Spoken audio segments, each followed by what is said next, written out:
بسم اللہ الرحمن الرحیم۔ ہمارا سبق چل رہا تھا، ہم نے کل دو اعتبار سے وقف کی اقسام پڑھی اور ان کی تعریفات بھی پڑھی، اور آج ایک تیسری قسم بیان کر رہے ہیں وقف کی۔ تیسرے اعتبار سے وقف کی اقسام، قاری کی ضرورت اور کیفیت کے اعتبار سے وقف کی اقسام۔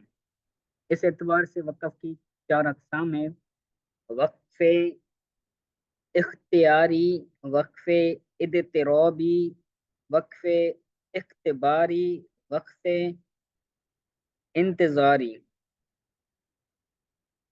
یہاں پر جو قاری ہے نا، قاری سے مراد وہ قاری صاحب نہیں ہے جو قرآن پاک پڑھاتے ہیں بچوں کو، بلکہ یہاں پر قاری بمانا پڑھنے والا۔ قرأ کا مادہ عربی کے اندر آتا ہے پڑھنے کے لیے، تو قاری کا مطلب ہوگا جو قرآن پاک پڑھ رہا ہے، اس کی ضرورت اور کیفیت کے اعتبار سے اقسام۔ تو اس اعتبار سے وقف کی چار اقسام ہیں: وقف اختیاری، وقف اضطرابی، وقف اخباری اور وقف انتظاری۔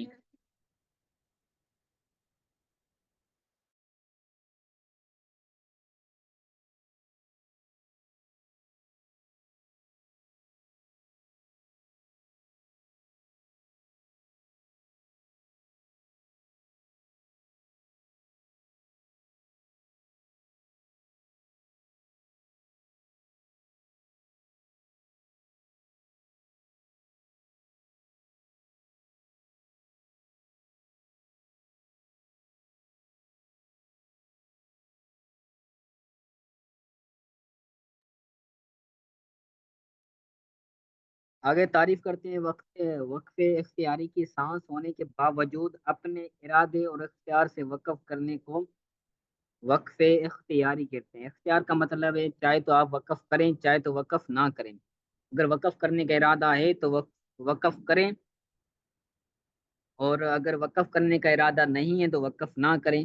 تو سانس ہونے کے باوجود، بسا اوقات کیا ہوتا ہے سانس ختم ہو جاتی ہے، بسا اس اوقات سانس ہوتی ہے، وہ آگے پڑھنے کا ارادہ ہوتا ہے، یعنی پڑھ سکتا ہے بندہ سانس ہونے کی وجہ سے، ٹھیک ہے۔ تو اختیار سے وقف کرنے کو وقف اختیاری کہتے ہیں، یعنی سانس ہوگی، آگے پڑھنے کی صلاحیت اور قوت ہوگی، لیکن اختیار کے ساتھ وہاں پر وقف کرتا ہے بندہ، تو وہاں پر کیا ہوگا؟ یہ وقف اختیاری، یعنی یہ اپنے اختیار سے وقف کر رہا ہے۔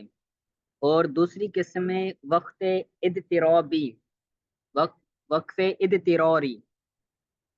اس کی تعریف کرتے ہیں: وہ وقف جو بلا قصد، یعنی بغیر اپنے ارادے کے کسی عذر کی وجہ سے وقف کیا جائے، جیسے قاری کو پڑھتے پڑھتے چھینک آ جائے، یا ہچکی واقع ہو جائے، یا سانس تنگ ہو جائے اور مجبوراً رک جائے، تو اسے کیا کہتے ہیں؟ وقف اضطراری۔ اضطرار بولتے ہیں مجبوری کو۔ اگر کہیں پر مجبوراً وقف کرنا پڑے تو وہاں پر وقف اضطراری کہتے ہیں۔ یعنی اس کے اندر بھی کیا ہوتا ہے؟ وقف بغیر ارادے کے ہوتا ہے، اس میں ارادہ نہیں ہوتا، وقف کرنے کا اختیار نہیں ہوتا، بغیر ارادے کے بلا وقف کیا جائے مجبوری کی حالت میں، اسے وقف اضطراری کہتے ہیں۔ تیسری قسم بیان کرتے ہیں وقف باری۔ استاد شاگرد کو سمجھانے کے غرض سے امتحاناً ٹھہرائے تو یہ وقت، یہ موقوف علیہ کو کیسے پڑھتا ہے؟ تو اسے وقف اختباری کہتے ہیں۔ اختبار عربی کے اندر بولا جاتا ہے امتحان کے لیے، کسی کو پرکھنے کے لیے کہ یہ اس چیز کے اندر کیسا ہے۔ تو اگر استاد شاگرد کو سمجھانے کی غرض سے امتحان ٹھہرا کر وقف کر کے اس کو روکتا ہے کہ یہ بچہ کیسا پڑھتا ہے، تو وہ اس ٹھہرنے کو، اس وقف کرنے کو کیا بولتے ہیں؟ وقف اختباری۔ چوتھی قسم ہے وقف انتظاری۔ کئی روایتوں کو پڑھنے کے لیے ایک ہی کلمے یا آیت پر بار بار وقف کرنے کو وقف انتظاری کہتے ہیں۔ بسا اوقات کیا ہوتا ہے، تلاوت کے اندر کسی لفظ کو کئی طریقوں سے پڑھا جاتا ہے۔ ایک روایت کے اندر ایک طرح سے پڑھا جاتا ہے، دوسری روایت کے اندر دوسری طرح پڑھا جاتا ہے، اور اسی طرح 7 قراتیں بھی ہوتی ہیں۔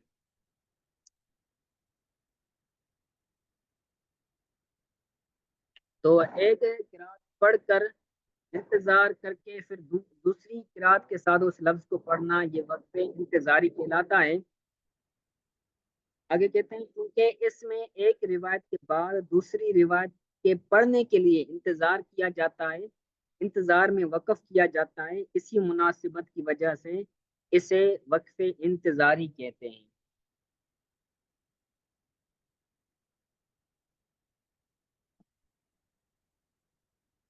یہ 4 قرات کا کاری اور کیسے اعتبار سے 4 اقسام جو پہلے ذکر کی تھی، اس کی تعریفات ذکر کی، آسان تھی۔ لفظ کے اندر ہی اس کی تعریف پوشیدہ تھی۔ آگے کہتے ہیں ابتدا اور اعادہ کی تعریف۔ ابتدا کسے کہتے ہیں اور اعادہ کسے کہتے ہیں؟ ابتدا ہوتا ہے شروع کرنا، اعادہ ہوتا ہے لوٹانا، دوبارہ پڑھنا، لوٹا کر پڑھنا۔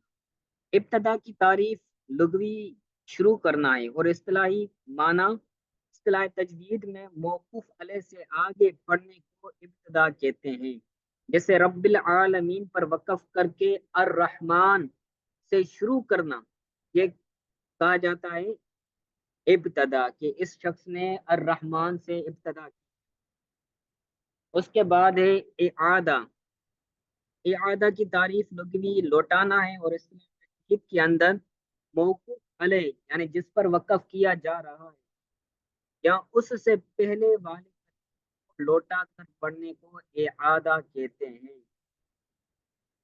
جیسے اگر کوئی بندہ رب العالمین پر وقف کرتا ہے تو پھر الرحمن کو پڑھنے کے بندہ کیا کرتا ہے؟ رب العالمین الرحمن الرحیم پڑھتا ہے، یا پھر اس موقوف علیہ لفظ سے جو پہلا لفظ ہے یعنی الحمدللہ، تو اس سے یا پھر ابتدا کرے گا کہ اگر کوئی بندہ رب العالمین پر وقف کرے تو رب العالمین الرحمن الرحیم بھی پڑھ سکتا ہے، اور اسی طرح اس لفظ سے پہلا جو لفظ ہے مثلا الحمد للہ رب العالمین الرحمن الرحیم، یہاں پر کیا ہوا، 2 الفاظ کو اس نے ریپیٹ کیا، ایک جس پر وہ وقف کر رہا تھا، اور ایک وہ جو اس وقف والے سے جو ما قبل والا لفظ ہے اس کو بھی اس نے ریپیٹ کیا، تو اس کو اعادہ کہتے ہیں۔ آگے وقف کی ایک نقشے کے اعتبار سے بیان کرتے ہیں خلاصتاً کہ اس کی اقسام کیسے بنتی ہیں۔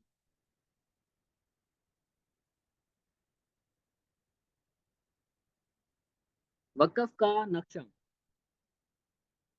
3 اعتبار سے وقف کے اقسام ہیں، کیفیت کے اعتبار سے، محل کے اعتبار سے، اور قاری کی ضرورت کے اعتبار سے۔